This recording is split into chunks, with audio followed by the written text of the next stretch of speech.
Hi everybody, I'm Joe Parker of the Pixel Depot. Now, the purpose of this video is to fix a problem. One of the things I've really enjoyed about having this channel is the comments that come along with each video. In pretty much every video I produce, I ask not only for comments on the video topic, but also suggestions and questions. I do read all of the comments that you write, even if I don't get a chance to respond to them all. I do try to make it a point, however, to answer any questions that come my way. But I realized something the other day. I know that when I'm looking at videos for other channels, I'm not likely to read more than a few comments, even if I do leave one for that particular video.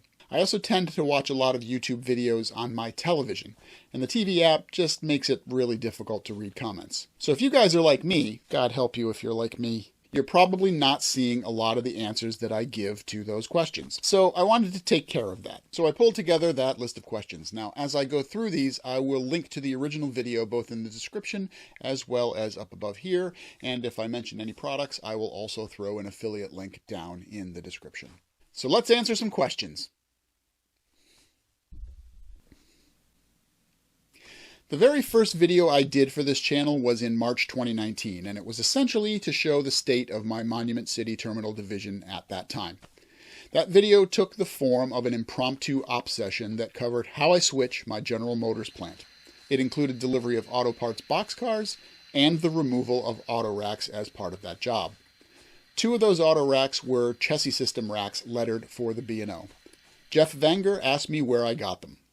The answer, unfortunately, is that you can't get them in that form. So how did I end up with them? If you squint really hard in the rearview mirror, cue Pearl Jam, you might be able to see the 1990s, maybe. And at that time, Walthers was selling bi-level auto rack kits, and later tri-level auto racks as ready-to-run models. And they offered a Chessie system version in each type. Being a Chessie guy, I made sure that I acquired some. Now, these cars were not without their problems. One, they only came lettered for the C&O. There were no Baltimore and Ohio racks in either batch. And being primarily a B&O guy, I was a little disappointed by this. Now, whether that mix is prototypical or not, I'm not 100% sure. What I am 100% sure of is that the TTX markings that they came with were incorrect. Now, I'm just as guilty as the next guy of buying cars and having them sit in boxes for years, and I am ashamed to say that even after all this time, I haven't built all those kits. But as they've made their way to the layout, I've converted some of the rack markings to B&O, and I've removed the anachronistic TTX markings and replaced them with the trailer train wording and the TT logo at the center of each flat car, as they should be. Let me know in the comments if you'd like to see a video about that process. Now someday, hopefully before I die, I'll get them finished. All that said, and I can't tell you how much it pains me to say what I'm about to say, these have been out of production for about 25 years. I don't know if Walthers has any plans to rerun Chessie decorated auto racks in their latest runs that they've been doing, but even so, you might still be able to find some of the old ones on eBay from time to time.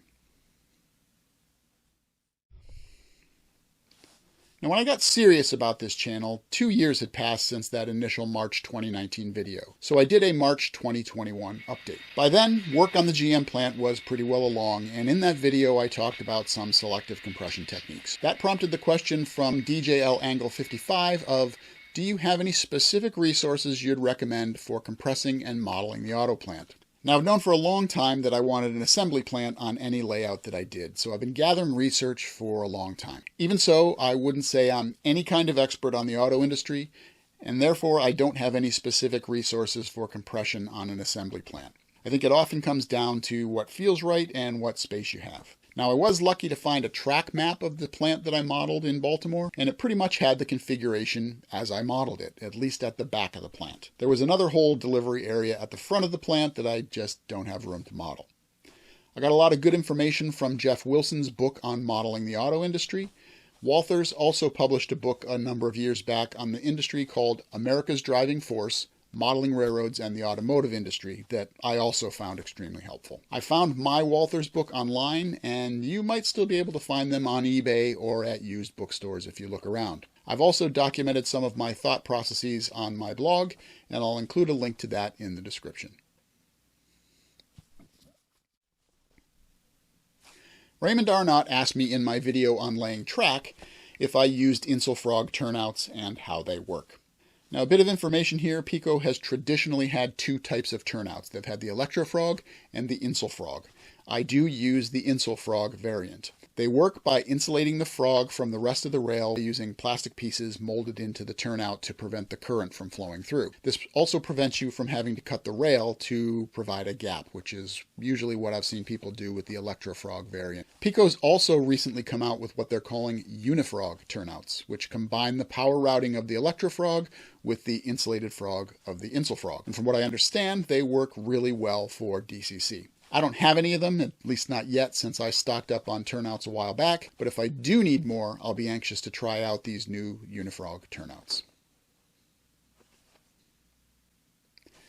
In my video about shoring up my Gatorfoam backdrop, Are You a Train Man 2 asked, are you planning on any photo backdrops, and if so, what type of adhesive would you use for Gator material?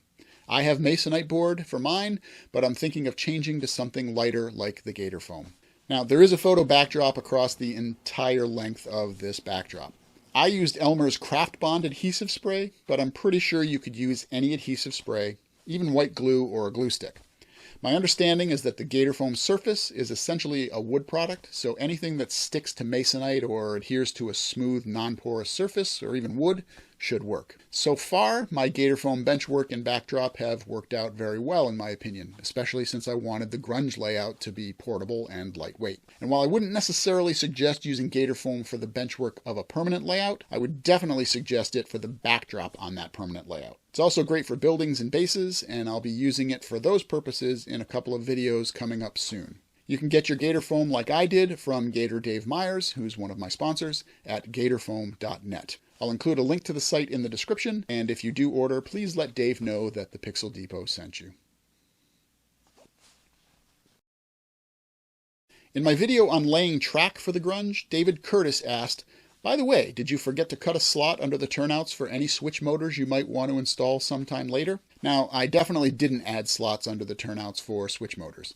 And it's not that I forgot, that was a definitely intentional move, for a few reasons. The Grunge was always intended to be a portable, lightweight layout, so I don't foresee adding switch motors ever. The motors and the accompanying switches needed to control them are just additional weight, and while the Gatorfoam is sturdy enough to use as a base, I'm not sure how well it would bear the weight of additional switch motors on its own, especially some of those heavier switch motors, at least not without some bracing. But the biggest reason is that I just didn't see any need for them. Using the Pico switches with their spring action on the points, you don't need anything additional to keep pressure on the points, and finally, this layout's only 15 inches deep. I can reach every turnout easily, almost from here.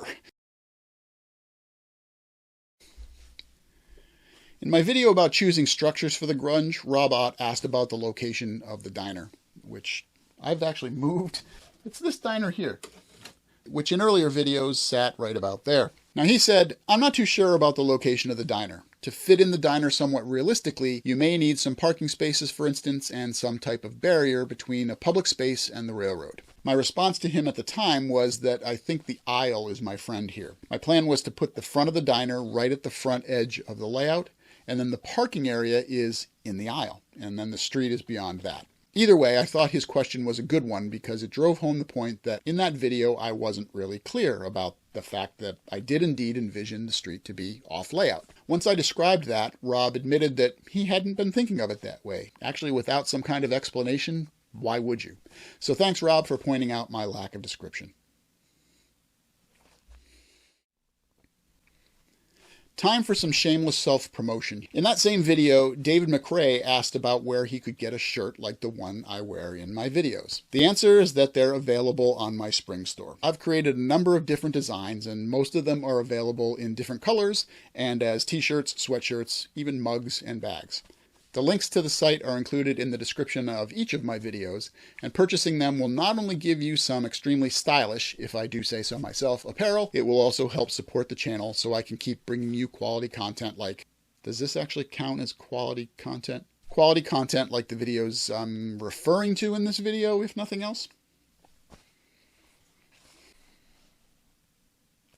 I did an unboxing video and review of Athearn's recent GP7 run, where I reviewed a Chessie System C&O GP7. Joe Rader from the Black Rock Central asked if it was correct for C&O high hood locomotives to run short hood forward, since most of the B&Os ran long hood forward. So a little history lesson here. Pay attention, this will be on the quiz later. The Chessie system, while a corporation, was essentially a holding company and used for marketing. The Chessie system railroads were the Chesapeake in Ohio, or the C&O, the Baltimore in Ohio, or the B&O, and the Western Maryland. Even before the creation of the Chessie system moniker, the B&O owned a controlling interest in the Western Maryland, and in turn, the C&O owned a controlling interest in the B&O. For most of Chessie's existence, those three companies shared pricing and marketing, but their operations remained somewhat separate. So while they shared equipment, and you could literally see locomotives and rolling stock from any of the three railroads anywhere on the property, they still had somewhat separate identities, and that's why the cars and locomotives still had the individual railroad reporting marks on them to identify their owner. Back in the 1950s, when the roads were purchasing GP7s, the B&O was still independent and indeed were running their high hood locomotives long hood forward. The C&O ran theirs short hood forward, and that continued on until those GP7s were retired. Except the few B&O GP7s that they got from the C&O, which did run short hood forward. And if you think you're confused now, you should see my operations crews trying to figure it out when they're consisting locomotives together. There is a secret code, however, at least for equipment painted in Chessie's blue, yellow, and vermilion scheme. The Chessie logo was only applied to the front of the locomotive, so you could always tell which end was designated as the front. In my video about wiring the Grunge, and on my main layout as well, I use suitcase connectors to attach my drops to my bus wire. Although, according to Rob Ott, I should be calling that the train wire instead of the bus wire. Whatever works for you. Using suitcase connectors is one of those topics that is sure to create debate. Some people, like myself, swear by them, and others say they're the creation of the devil himself and should be banned. Either way, I got a question from John Swigert asking if you can disconnect and reconnect suitcase connectors. The answer is yes, you can, but they're not really designed to do that. When you crimp the metal clip onto the wires to make the electrical connection, you're pushing it down into the suitcase connector itself. Now you can try to pull that metal clip back up with a small screwdriver, and truth be told, I have done that in cases where I wasn't happy with the connection. It's still not something I'd want to do often. Going back to auto racks for a minute, in my video on unboxing and reviewing the latest run of Walther's ready-to-run bi-level auto racks, I compared the 1990s run to the 2021 run. After that video, I got a question from Jeff Vanger about wheel sizes on the old and new auto racks, and also what couplers I used. For both the old and new runs, 33-inch wheels are appropriate for bi-level auto racks. That's different from tri-level auto racks, which use 28-inch wheels, and that's in order to gain some additional height for the racks, since they're trying to squeeze in as much to those as they can. As far as couplers go, I'm sure on those old cars I used KD number 5s, since until recently I used number 5s or their offset variants exclusively. However, in the last couple of years, I've started using the number 148 whisker couplers, and I really like them for their ease of use. So once I use up my current batch of number 5s, I may not look back. In my video on unboxing and reviewing Tangent's 86-foot auto parts boxcars, I got a question from Dan Kamakubo about whether it was appropriate to even use them, since his understanding was that the four-door cars were dedicated to Ford plants. The cars I reviewed were indeed the four-door variant, with two large doors centered on each side of the car. In that same video, I got a comment applauding me for giving railroad history tidbits in my videos, so strap in, here's another one. I model a General Motors plant, and it's true that traditionally they preferred the 8-door variant that has 2 sets of double doors per side. Ford and Chrysler, and I presume at one time American Motors, remember them? Liked the 4-door cars. At the time of the review, it was difficult to find 8-door cars, having to rely on old Walther's runs and even older Athearn blue box kits, so I would often make do with what I could, whether it was the 8-door or the 4-door variant. Also, at the time of the review, I was not aware that Tangent was planning a follow-up run of 8-door cars. So when they released those, I was excited and disappointed. Well, then I'm happy and sad for you. Since I'd already spent a considerable sum on the 4-door cars. Which didn't stop me from buying some of the 8-door cars anyway. Yes, I have a problem.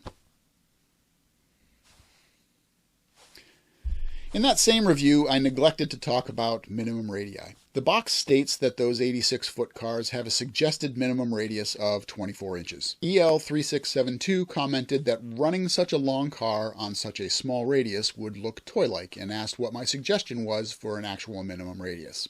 Now, I can confirm that those cars will run just fine on a 24-inch radius. I would probably suggest 30 inches for an inside curve to even look passable. Normally, when I'm making a track plan, I would set 30 inches as a minimum radius for an HO scale layout. However, my room has a fairly odd shape, and to get what I wanted in, I needed to skimp on that. So I do have some 24-inch radius curves. And just like EL3672 says here, I was unhappy with the way that the auto racks and 86-foot boxcars looked on those curves.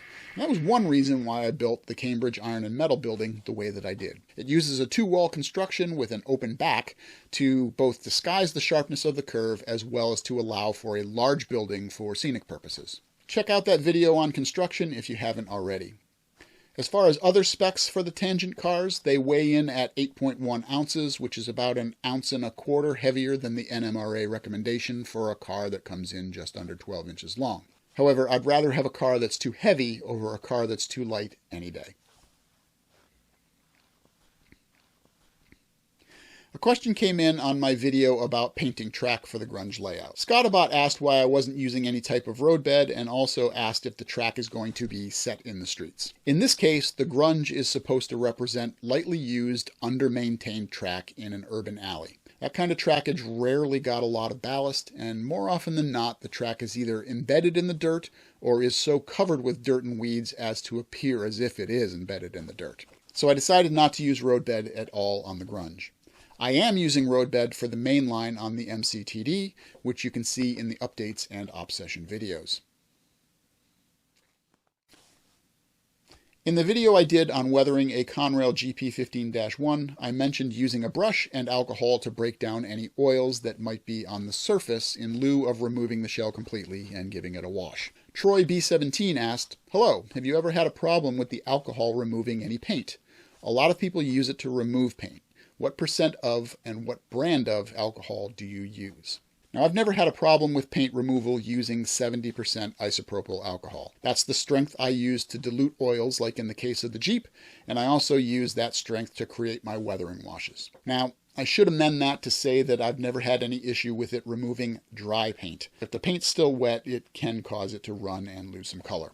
I've used 91% isopropyl alcohol to remove paint. I used it to strip an old Athearn Blue Box caboose, and boy did it do a good job. So I'd avoid that concentration for washes and cleanup, and don't mix them up. I also have no preference on brand. If it's cheap, I buy it. In that same video, I used Pan Pastels for my weathering. Before applying them, I coated my model with Dullcote to remove any glossy sheen and to give the surface some tooth for the pastels to grab onto. Prince Feels asked how long I generally let the Dullcote dry before I add the pastels. Now, true tester's Dullcote dries pretty quickly, and I usually don't have to wait more than 5 minutes before it's ready to go. That said, if I'm using a different brand of matte sealant, it might take a little longer. You can usually tell by looking at the surface. If there are no wet spots, you're generally good to go. I mentioned relabeling my car cards in the video I did lamenting too many projects. I got a couple of questions from both Don Hennessy and Jim Barrett asking if I plan to use car cards on the Grunge layout. The answer is yes, and I plan to use the same cards and essentially the same rolling stock as I do for the main layout. Now, that's a big topic, and I do have a video on both the creation of my coding system as well as the use of the cards in my video pipeline, so keep an eye open for that. After both the Too Many Projects video as well as the second installment of Craft Store Craftiness, I got asked about my location. William Anthony asked if I was from Baltimore or Massachusetts, while the Hasty Terrain Maker asked if I was Canadian. The answers to all of those questions is no. So let me explain that. While I've lived in Massachusetts for most of my life, I was actually born in Pennsylvania. And while I have a number of friends and former colleagues in Canada, I've never lived there,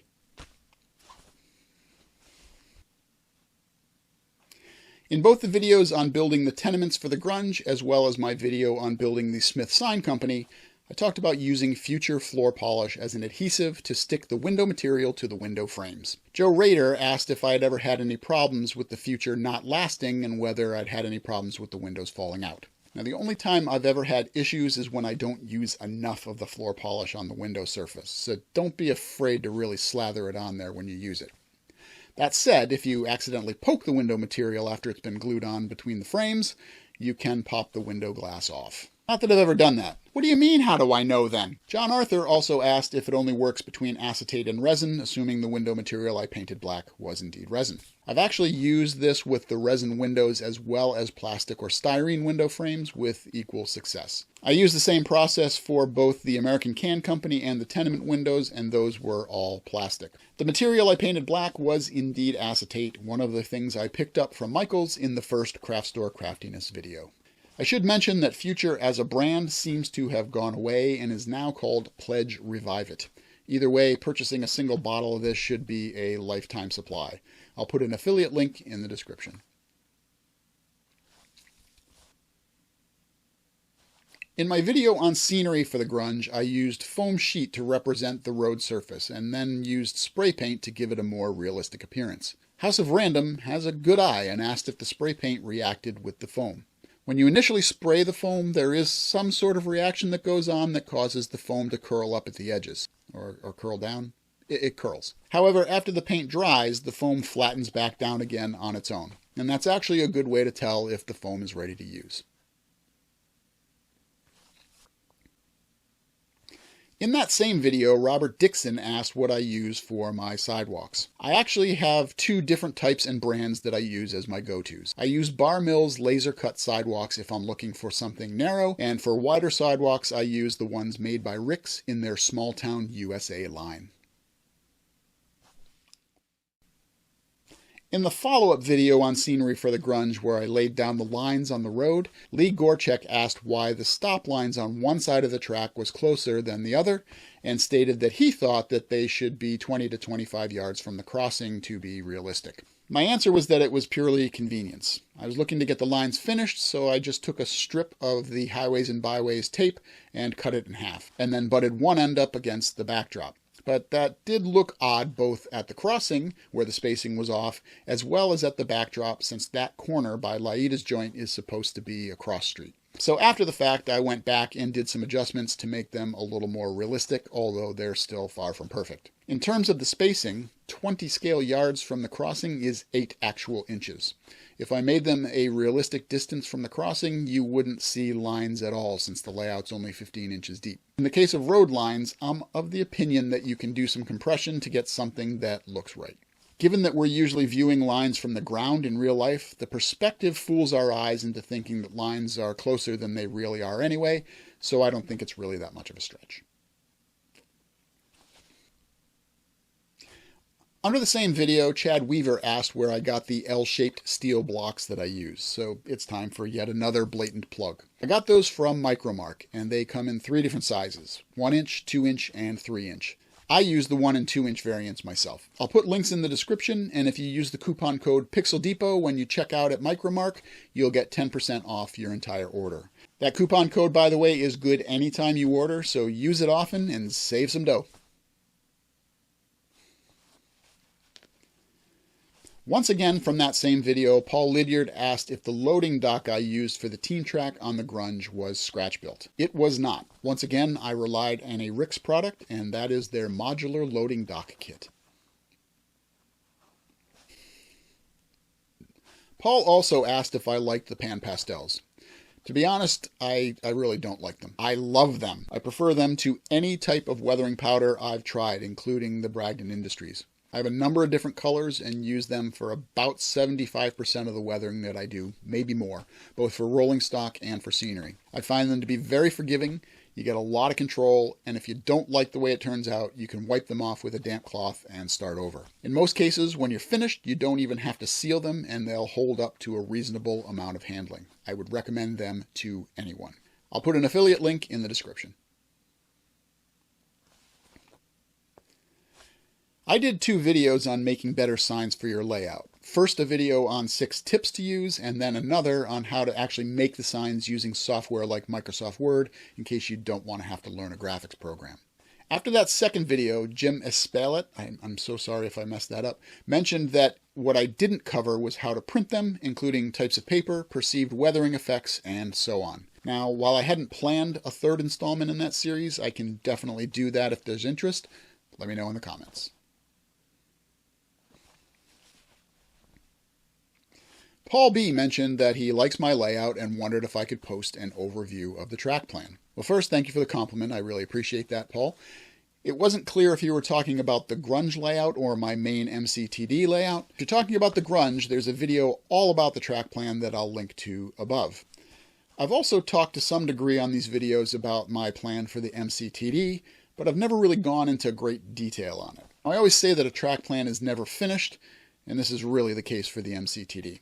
I've recently become more and more dissatisfied with the plan for the unbuilt section of the layout, so I've been trying to do some redesigns to better fit my preferences and take care of the things that are dissatisfying me. I'd be happy to do a video on both the thought processes up to now, as well as what I'm going through in my current planning if there's interest. So let me know in the comments below if that's something you would like to see. So that's all for this episode. This is usually where I ask you to put things in the comments, but I think we've got that pretty well covered in this video.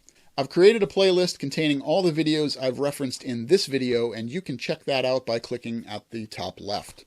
For my latest upload, you can click on the bottom. I'm Joe Parker of the Pixel Depot. Thank you so much for watching, and I hope you'll meet me next time in the train room.